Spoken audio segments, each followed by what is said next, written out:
सभापति महोदय, मैं आपने मुझे मौका दिया इसके लिए धन्यवाद।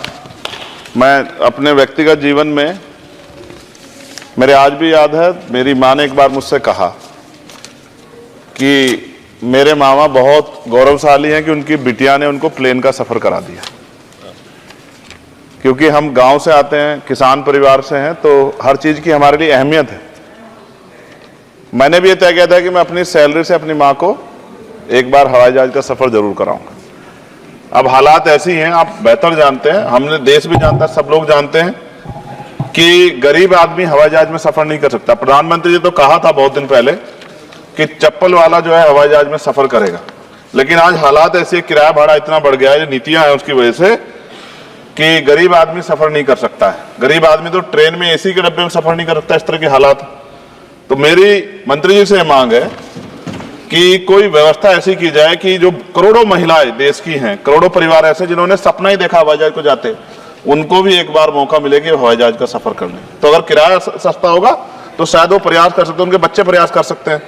साथ साथ वायु यात्रा में सेफ्टी सिक्योरिटी का बहुत ज्यादा ध्यान रखने की जरूरत है। कई बार हादसे हुए हैं, कई चीजों पर हमें गौर करना है। साथ साथ ज्यादातर एयरपोर्ट जो है वो प्राइवेट हो गए, और प्राइवेट होने की वजह से कर्मचारियों का शोषण होता है।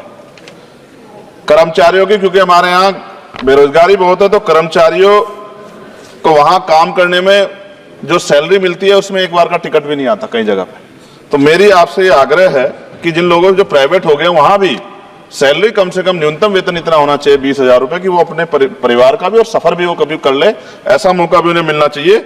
साथ साथ प्राइवेट होने की वजह से SC/ST OBC के बच्चों को जो नौकरी मिल जाती थी वो भी जीरो होगी।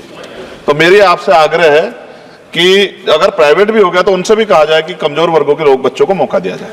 साथ साथ नगीना में जहां जिन्होंने मुझे चुन के भेजा, मैं उनका धन्यवाद करता हूं, उस क्षेत्र का, वहां एयरपोर्ट नहीं, और लंबे समय से उनकी मांग, वहां पायलट ट्रेनिंग स्कूल भी नहीं है, एरोस्टेस ट्रेनिंग स्कूल भी वहां खोलना चाहिए, क्योंकि ग्रामीण क्षेत्रों की प्रतिभाओं को नकारना नहीं चाहिए।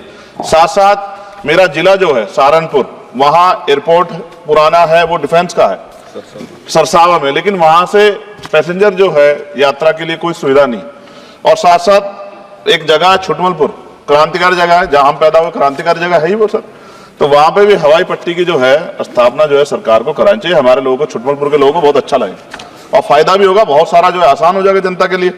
और सुबह से हम प्रयास कर रहे हैं सर कि हमें बोलने का मौका दिया। यहाँ छोटी पार्टियों के लिए थोड़ी समस्या है और 2.5 घंटे इंतजार का मौका मिल रहा है। मैं भाजपा के साथियों को याद दिलाना चाहता हूं, एक समय था कि आप पे भी 2 मेंबर ऑफ पार्लियामेंट थे। आज आपकी सरकार है, आपको तीसरी चौथी बार मौका मिला है। अगर हम लोग भी ज्ञान की कमी थोड़ी है किसी में, ऐसा तो रानी के पेट से ही राजा पैदा होता है या कोई माँ के पेट सीख के आता है। हम तो संघर्ष करके आए 15-15 साल। तो जब हमें मौका ही नहीं मिलेगा, अपनी बातें रख पाएंगे तो हमारी बात कैसे पहुंचेगी। साथ साथ मेरा आपसे आग्रह है, ये मेरी मांग नहीं है, ये पंजाब के लोगों की मांग है। देश के प्रधानमंत्री जब कह के आए थे पंजाब में, कह के आए थे पंजाब में कि जब आदमपुर एयरपोर्ट का नाम जो है सदगुरु रविदास जी महाराज के नाम पर करने के लिए कह के आए थे प्राइम मिनिस्टर। आप पता करा लो, ऑन रिकॉर्ड है, प्राइम मिनिस्टर ने अपनी स्पीच में कहा जब पंजाब गए कि हम इस जालंधर में जो एयरपोर्ट है आदमपुर में, कि हम उसका नाम सदगुरु रविदास जी महाराज के नाम पे करेंगे। लेकिन सर दावे और वादे हैं, कब तक ये खोखले वादे होते रहेंगे। देश के प्रधानमंत्री की बात का कोई सम्मान होना चाहिए। क्या सरकार, ये मंत्री जी नहीं सुनना चाहते, या फिर उन्होंने झूठा वादा कर लिया, इन पे भी ध्यान देना चाहिए। लेकिन साथ साथ मेरी मांग भी है, मैं पुनः इस बात को दोहराऊंगा सर, कि गरीब लोग, मैं गांव में जाता हूं, मीटिंगों में जाता हूं, पूछता हूं महिलाओं से, कभी हवाई जहाज सफर किया? मैं लाखों लोगों से मिल चुका, आज तक गरीबों ने हाथ नहीं उठाया सर कि उन्होंने हवाई जहाज का सफर किया, हेलीकॉप्टर का भी नहीं किया है।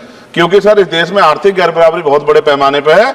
गरीब पैदा होता है, मर जाता, ना अच्छा इलाज मिलता, ना सुविधाएं मिलती, बस उसका जीवन है कि वो पैदा हो गया, ऐसा लगता है मजबूरी में पैदा हो गया, उसको पैदा ही नहीं होना चाहिए था। इस देश में कमजोर वर्गों के लोगों का भी सम्मान होना चाहिए, उनको अवसर मिलना चाहिए। सरकार की योजनाओं में गरीबों की हिस्सेदारी होनी चाहिए, इस बात का ध्यान जो है सरकार को रखना चाहिए। और अगर सरकार नहीं रखती है तो वो सरकार सर गरीबों की नहीं हो सकती है।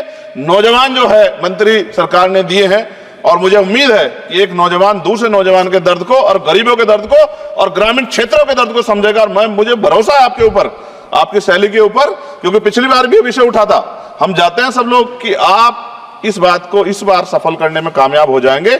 मेरी मंगल कामनाएं भी है कि कोई गरीब परिवार आपको प्रार्थना करे, दुआएं करे कि आपने उनको ये मौका दिया, वरना आदमी पैदा होता है भारत में और गरीबी में मर जा, हजारों साल चला। अब भी आजादी के 75 साल बाद भी अगर ये नहीं हो पा रहा है तो इस पे हमें गौर करना चाहिए कि क्यों नहीं हो पा रहा। कई सीनियर साथी हमारे यहाँ हैं, मैंने उनको प्लेन चलाते हुए देखा, मेंबर ऑफ पार्लियामेंट होते भी। मेरा विश्वास है कि अगर इधर से भी और इधर से भी सब लोग जनता के विषय में सोचेंगे तो जनता की जिंदगी आसान होगी, जो कि अभी नजर नहीं आती। और मैं फिर आपसे आग्रह करूंगा, आप चेक कराइए, SC ST OBC के बच्चों को वैसे नौकरी नहीं मिल रही है, और जब ये पूरा सेक्टर प्राइवेट हो जाएगा तो क्या रिजर्वेशन करेंगे हम लोग? क्या फायदा रिजर्वेशन का? जब SC ST OBC के बच्चों क्या रिजर्वेशन का फायदा? गाली तो खाते हैं इस नाम पे, लेकिन रिजर्वेशन ही कहां मिलेगा जब सब प्राइवेट हो जाए? प्राइवेट वाले कहां दे रहे हैं? तो उनको कहिए कि प्राइवेट सेक्टर में मैं विधेयक लेके आया, निजी विधेयक, कि प्राइवेट सेक्टर में SC ST OBC के बच्चों को मौका मिलना चाहिए। सुप्रीम कोर्ट का एक ऑर्डर, चर्चा हुई इसमें कि भाई क्रिमिलेयर होगी। कितने अरबपति बने आप लोग? कितने लोगों पे हवाई जहाज बताइए? SC ST के लोगों पे कितने लोगों पे हेलीकॉप्टर बताइए? आप कुछ नहीं है आपके पास आंकड़े। सब लोग मिलकर गरीबों को चलना चाहते हैं, ये गलत है सर। मैं आपका धन्यवाद करूंगा पुनः सर, और क्योंकि हम ही कोरम पूरा करते हैं सर, देख लीजिए आप, हम ही बैठे कोरम पूरा करते हैं। हमें विश्वास है अपने देश की पार्लियामेंट पे कि आज नहीं तो कल इस पार्लियामेंट से गरीबों के लिए कानून बनेंगे और गरीबों के लिए पॉलिसियां बनेंगी और गरीबों को भी सम्मान का जीवन मिलेगा, ऐसा हमें विश्वास है।